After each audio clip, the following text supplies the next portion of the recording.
We are on HollyShorts interview number 5, if I'm not mistaken. And I am here today with the creator of Grump in the Night. Kris Theorin is here with me today. So, Kris, thank you for your patience. I appreciate it. Much to ask about this film because it's just so darling and delightful. I mean, those are the two straight words right away, darling and delightful. And I love animation. So, I want to start off talking about you as a director. You're a younger director in today's generation. So, I want to talk a bit about why you gravitated towards animation. What is it that lures you to that? And more importantly, there are some people that say that's a much harder sell for an audience. So where do you stand on that as well? We started out doing live action like way back in the day. We used to do like short films like that. But over time, like I around like 2012 or something, going forward, I started doing more like stop motion animation using things like toys and like other clay, other things like that. And that's definitely a great transition into actually what I do now, which is CG 3D animation, which especially compared to live action, the reason I basically gravitate towards doing it is you're freed up to do a lot more things pretty much. Live action obviously costs a lot of money, animation too, but if you're able to, like I have, sort of learn little bits of every program, become what they call like a generalist. I can basically take a film from start to finish and sort of make it all on my own. It'll take like a while, obviously, but with 3D animation, I can actually do that just all on my laptop, which you can't say the same about doing live action films. You need a whole crew, actors, things Sure. like that. But especially for like Grump the Night, that was mainly me start to finish, besides the music and the writing. And that just took me basically 4 months of creating the characters, doing all the texturing, making all the sets. But it did cost me about $0 to do like most of the film, which is, again, it's what I said about it being more freeing. The possibilities, in terms of just any idea you can come up with, you can pretty much do it. And and you can get basically like, you just get a lot more creative with it. You can do perspectives of like, obviously Pixar does their Toy Stories, they do all their films from like these very unique perspectives that you can't really do in live action. So that's sort of the reason I like them, gravitate towards doing these more animated films. Sure. In terms of animation being like a harder sell for people, I mean, I don't know if I necessarily agree with that. I think a lot of people sort of, I know there's like definitely a chunk of people that see it as more like as more of a kid oriented sort of genre, which definitely I can see like from the outside, some people might be able to perceive it that way. But definitely, especially recently, there's a lot more animation that's geared towards like the old people are older, more mature animation. So I think, going forward and even for a while, like the past like many years, definitely been something that isn't exclusively for kids and has definitely reached far above that in terms of like the age that it's going for, and just another great storytelling medium that's very very artistic, I guess. Absolutely. And original and out of the ordinary. And what I found interesting, which we'll get into, is how you capture this entire story, and it's so nostalgic and it's so neat, and you do that all within animation, and it's not geared towards just a child. That's the other thing. You have a Yeah. broad range of an audience that this appeals to. So super, super neat. A lot of what you just said for the layperson, including myself, kind of sounds like we're tech stupid on this side of the fence, which I clearly am. So talk to me a bit about the difference so the audience understands between like a stop motion animation and what you're doing right now. What's the biggest difference? And if somebody's interested in getting into animation, because it is costly and it can be very difficult, what are some of the first steps to do so? Stop motion is pretty much a great way into animation as a whole. I started out doing stop motion like when I was a lot younger with Legos, which was it's a great like very I guess miniature way of introducing yourself to filmmaking animation, because you're able to sort of create these sets out of Legos, figure out like your lighting, figure out cameras. It's a great way to just sort of develop your own style in a very cheap and very sort of easy way. And then I took all that experience and transitioned it into doing 3D, and a lot of the same sort of principles apply. The main differences between stop motion and 3D, I would say, is that while stop motion can be a lot more, I guess, intensive, for lack of a better word, it's basically like 12-hour days of standing up next to a table, moving characters frame by frame, and that can become pretty tedious. So luckily, doing things like Grump in the Night in 3D animation, I'm still doing obviously like these 12-hour days, but it's not just moving characters' arm like bit by bit. I actually do like motion capture, which will record my own like body movements and translate it into the character. So I save a lot of time that way. There's basically a lot of resources online that you can download for 3D animation. If you want a pre-made model of like a couch or like a nice wallpaper texture to put on the walls, all that you can find online. while the difference for stop motion is you basically have to either go out and find some, like, I guess, like dollhouse furniture, or actually more often than not, like construct the characters from scratch using clay, armatures, Sure. wire. So, they have very similar concepts in that you have to basically create a lot of stuff from scratch, but stop motion is certainly something for the more, I guess, arts and crafty type of people, which I'm not necessarily that kind of person. I'm very much a techie one, so that's why I sort of lean towards that aspect of it. Understood, definitely. Now, I want to ask because many times when I talk to directors, they, of course, have gone to things like film school, taken classes, things along those lines.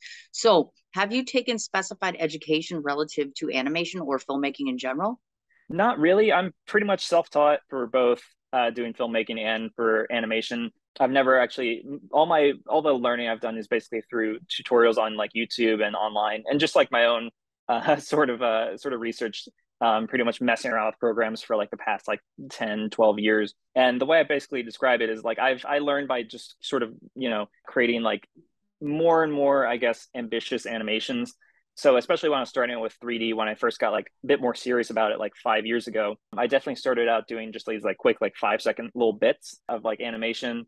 And I'll take all like the experience I got from that and then expand it into my next one where I'll add like another thing I want to learn, like doing like hair simulations or making a film with like actual characters with like facial animation. And I'll take that and I'll go into a bigger film and then bigger film. And then basically here we are with like Grump of the Night, which is like at the peak of what I can really do with 3D animation at the moment. But I've basically now taken all the stuff I did from that with all the characters, all the cloth simulations, basically the whole, yeah, all that stuff. And now I'm doing it into my next short film that'll be, coming out in the next few months.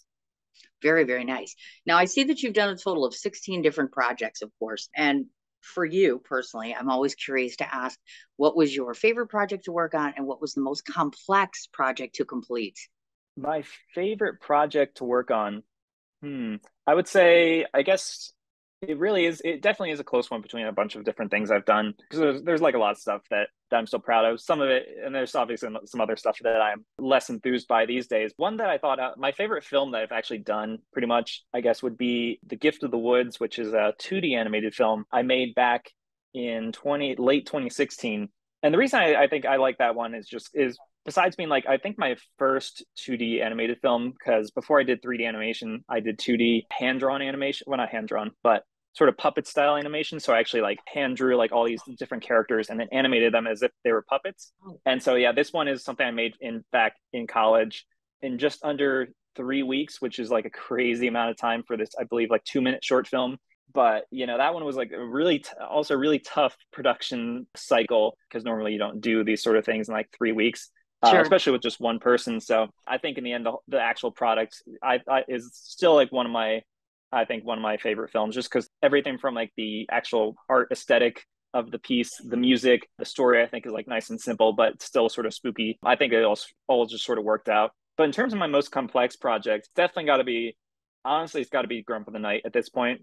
That is my most recent one. And like I said, it basically is ramping up the difficulty of these things as I go along. So this one really pushed all the sort of skills I've learned doing my 3D animation to pretty much their limits. So having things like characters that are like fully emotive, they go through a range of emotions throughout the film. They're crying, they're angry, doing things like that. Having all of them have like simulated clothing, like they all wear like pajamas and they're all flowy. And there's definitely a lot of like tug of war action, like all these things for one artist to do is definitely very tough, especially when you're trying to make it feel like sort of your classic animated cartoons where it's nice and snappy and definitely still feels stylized. Like that's all this stuff, it's just, it takes, if I went into this project, realizing all the sort of things I'd have to sort of overcome to make it, I would definitely think twice about it. But, luckily in the end, despite all the complexities of it, I think, I pulled through. So Absolutely, without a doubt. I talked to another filmmaker about this the other day. Curious on your take on this.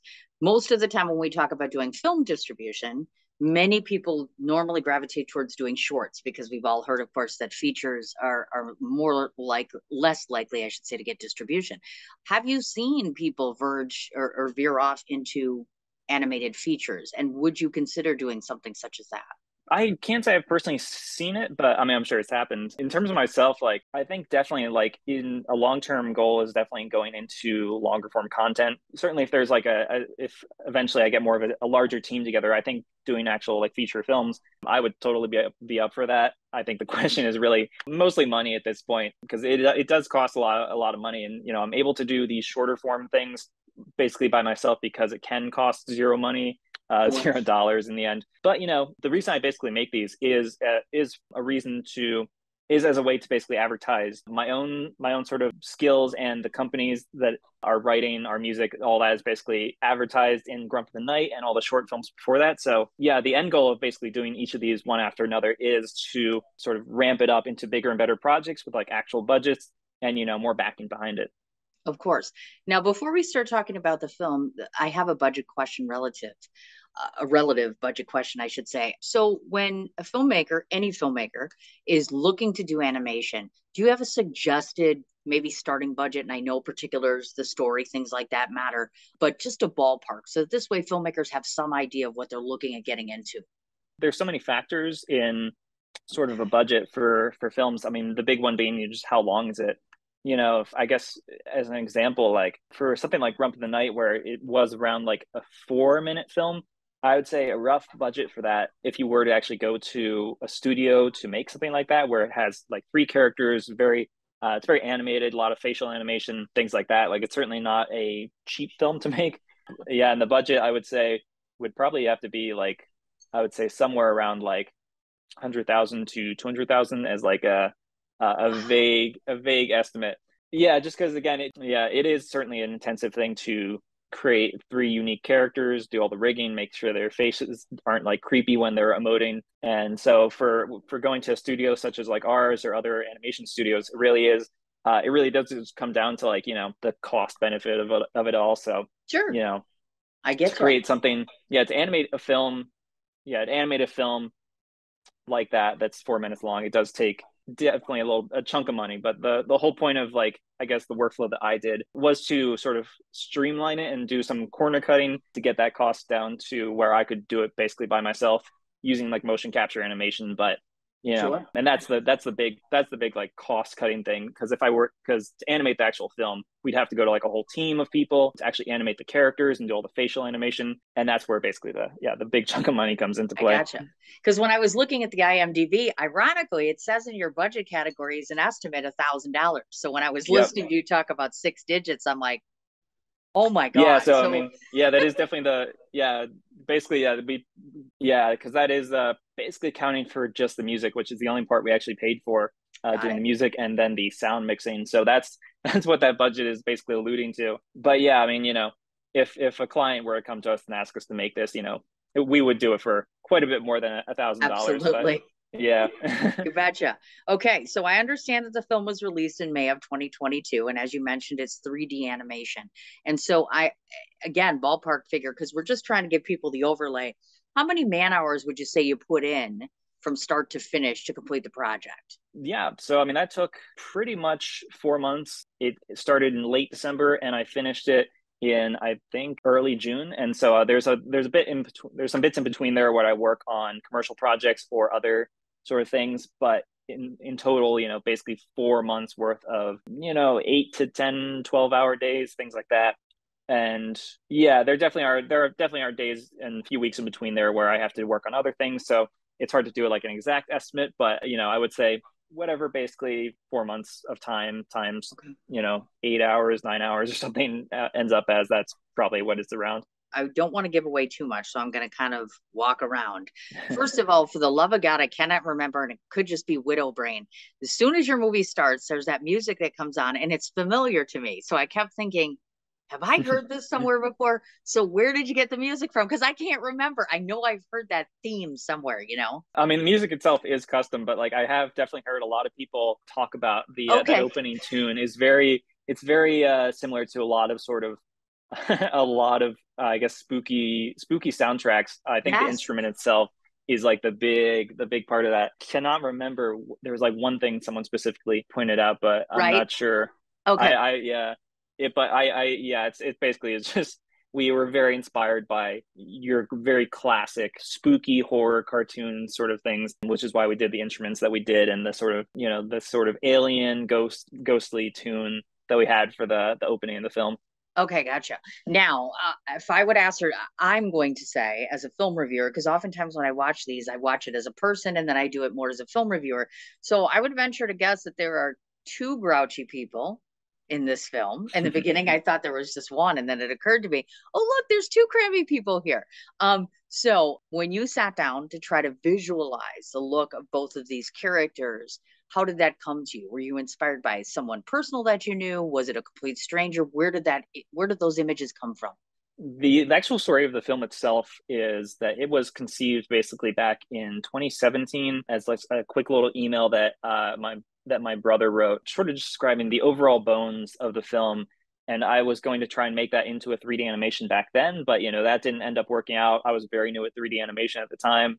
And then in 2018, the next year, I took that expanded it into like more of an outline and then tried to make it into a 2D animation, which again, I worked on that for like about a month and then that sort of fizzled out. And then, I picked it up one more time in late 2021 and finally made it into the 3D animation that I had pictured. But for the character design itself, that was a version of the main character of the film was basically drawn out back in 2018. And that was pretty much the main inspiration for what ended up being the character we have now. It wasn't based off of any sort of person I can think of, but in general, like the actual influences I had for all the characters was to make something that strayed away from my typical like design choices that I've made for 3D characters before, which is definitely skews more definitely more kind of like action figures, if you will, in terms of proportions. You could definitely see like the characters I made before as action figures. They're very sort of clean and didn't feel, I guess, don't want to say ugly because I wouldn't call the main character of the film ugly, but it definitely has more of an edge, I guess, in terms of its design. So I definitely wanted to make sure to have that. So he's bonier limbs, has a big like pot belly, Right. and wanted him to feel definitely a bit more, just a little bit more edgy, a little bit more stylized, and just a little bit more, I don't want to say real because he's definitely not real, but I wanted to bring him a bit closer, a bit further away from like a classic kids 3D character into something a little bit more adult. But when it came time to making the second grouchy character, it was pretty much using the main character as inspiration because the two may or may not be related. So just aging him up, giving him an even grouchier appearance. And that's basically how that came to be. Well, and the interesting part is your first main character, I was surprised to see at some point during the film that there is a wife and a child there because you would envision he's this crabby, cranky, grumpy person you never would have visualized had a family. So I was like, oh, look, there's a wife and there's a child there. So was that intentional when you made the film? Was that purposely done? I don't think I wouldn't overstate like how sort of crabby the main character is. Okay. I basically chalk up a lot of his crabbiness to the fact that this is the middle of the night and like, TVs are just turning on out of the blue and chairs are being all weird. I basically, in my head, I imagine him to be a pretty decent person, kind of, the whole point of the film pretty much is that we all get sort of annoyed with each other and we're all fighting, but in reality, deep down or overall, normally we're not crabby people. Pretty much, we're all generally pretty decent and kind to each other. But there are those moments, especially at like 1 a.m. that we get kind of annoyed. Absolutely. I forgot to ask that question because, of course, I worked with my significant other. I know you work with your family. So I'm sure you're never grumpy and there is never an argument when y'all are working together, right? Yep. No, nothing there. Yeah, it's surprising to me. I love the family dynamic in this particular regard. It's nice to be able to see family work together, and especially in this industry, you don't get as much of that. So it's rather refreshing. But back to the film, I notice, and again, interpretation, that beer has a life of its own. I'm not gonna lie. I almost said to myself, you literally almost created that as a character in my mind. I was like, yep. Oh, look, this is kind of another edition of another character. You know what I'm saying? Yeah, absolutely. Like, yeah, going back to like the whole family dynamics of it, that is certainly a big inspiration for the film as a whole. Like I was saying, the whole basically message of the film or the idea of it is just how we're, like I said, we all get on each other's nerves. We all fight, but when it comes down to it, we still love each other, and that's just kind of how family is. that's basically what I took and put into the film. And I wouldn't say there's for sure with the whole family dynamic we have working together. There's a bunch of friction, but that's just kind of how it goes. And I wouldn't want to overstate how much friction there is because we generally work together very well. Sure. But Absolutely. there's always creative differences, and that's just how it goes. I imagine. Now, was there ever any inclination on your part to want to continue the story, meaning it moves from the living room to the bedroom or the basement, because most of us think creepy or scary or somebody, annoying us in the middle of the night. The basement seems the logical place. So was there any, did you have an idea on different rooms extending out the length of the film? Yeah, absolutely. Early 2022, I went to my other brother to basically get him to expand the outline and the short paragraph my other brother wrote in an email and expand that into an actual like full length script for the film. So adding more beats here and there, adding like the tug of war between the remote. That was something he put in. And Sure. then just sort of fleshing out the overall ending of it to make it a bit more cathartic, more emotional. And some of the ideas that I'd sort of just thrown out there as ways to see how we could expand it, because in the original sort of outline and the email, we were really lacking a middle portion of the film. It was Okay. pretty vague and sort of repetitive. So like I thought what he came up with the whole sort of remote showdown in the later half of the film, I thought that was a great way to sort of mix it all up and expand the film and make it a little bit longer. But yeah, some of the ideas I threw out were actually moving into other rooms, such as the kitchen. And I know in the actual original email, he was originally the man was going to go upstairs and wake up his wife and his son and Oh, actually like drag them out of bed.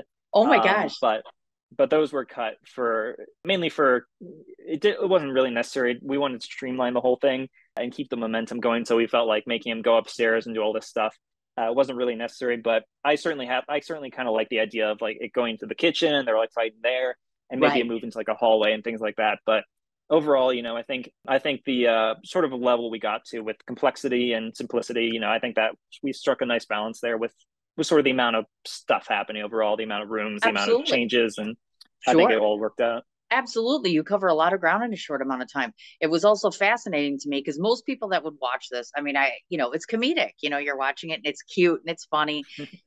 And then there are these moments, the moment or two, which I can't give away, because I was Yep. like, and of course, there's that moment. So again, curious to ask, you could have left it all comedic, you could have left it all lighthearted, but you didn't. So why? Why that turn?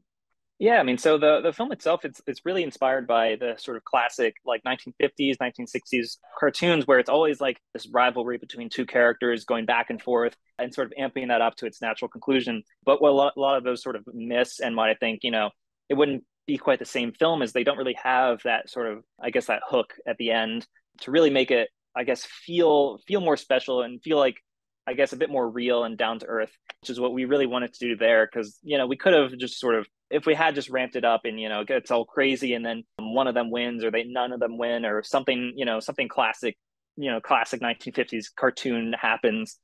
People would have found it funny, but it really doesn't stick with you as much. And I think all the people we've shown it to, especially like friends and family, they all mention the ending as being that thing that they sort of, they remember, and it's like a great little button on the whole thing to have. And because it is different and it is emotional, and I think a lot of people can certainly relate to it. And that's like the thing that really caught me back in 2017 when I first saw the idea, because it was just a nice little reveal for the whole thing. Yep. And I've never really seen it happen before in like a sort of comedic, zany film like this. So Absolutely, without a doubt.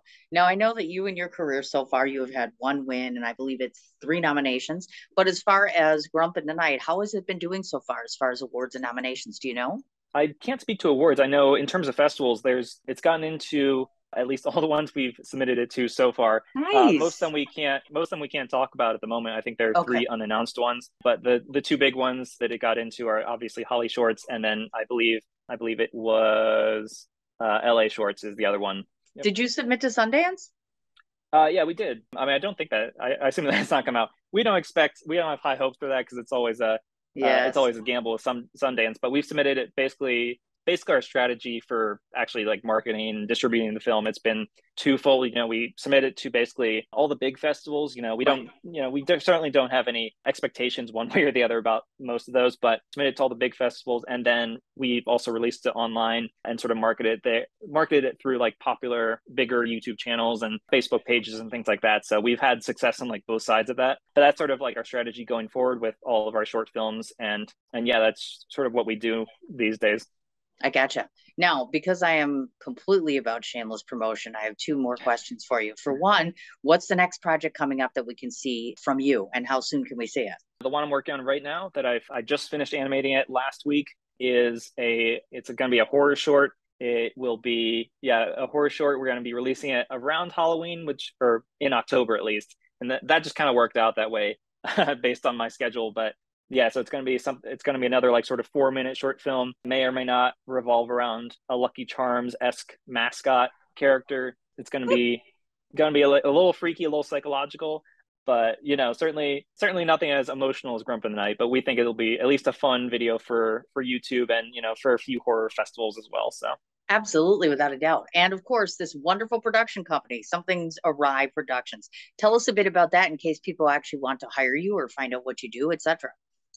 Yeah, I mean, Something's Awry is the company that I founded along with, my other family members who sort of work with me on these films. We specialize in more cinematic, more, I guess, colorful, fun, creative animations for both, companies and for short films. So, we're always available for doing either of those pretty much. The whole time we're working on our short films, we're also doing commercial projects for various companies and also doing sort of promotional content for YouTube and other places like that. And yeah, check out our website. We got all our stuff on there, both our cinematic shorts and our actual like, advertisey sort of things, all doing, 3D animation, but trying to give it that more unique sort of cinematic look, making it feel not quite as, I guess, generic for lack of a better word, but sure, of course.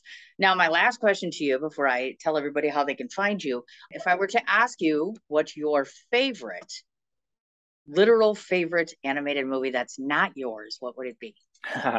I'd say definitely Coraline is up there for like the one I'm inspired by the most. I've always basically trying to make my own Coraline film at some point. Nice. I think it came that film in general. I'm always a fan of like stop motion, obviously, but sure. I think it came together in every aspect. The character design, the world building, the music is great, the animation is great, the story. I love that. All those sorts of fun kids animation feel, but then it actually has this dark side to it. I'm a big fan of all sorts of films like that. So I'm always trying to do something close to that. And, hopefully one day I will. That's awesome. Now, of course, I know the website is somethingsawryproductions.com, somethingsawry.com. Outside of that, where can people find you on social media? Main place to find me is basically Instagram, which is just my name, Kris Theorin, no space. And that'll link to like my YouTube, which is also under Something's Awry. And those are the two main places that I'll be uploading my next short film and then all the behind the scenes and fun stuff like that for, in about a month or two whenever this current one gets done. Absolutely. Again, I want to remind everybody the spelling of his last name so you can find him is Theorin. I have to say congratulations to you on this because I said the other day to a filmmaker, I asked them to describe in a couple sentences what their film was about. And my interpretation of Grump in the Night is basically family members who annoy each other, make each other laugh, make each other cry. But there is a meaning at the end of the film, which wraps it around, which is one always needs to remember and hold great special significance to those moments and memories because they matter. That's how I would describe your film. I'm not the filmmaker, but that's perfect. There you go. So go see it. Grump in the Night, by the way, is available on multiple different streams. So just type in Grump in the Night or even type in Something's Awry Productions or Something's Awry. You'll be able to find it. So congratulations, Kris. I'm crossing my fingers that you win something at the festival. And thank you so much for doing this.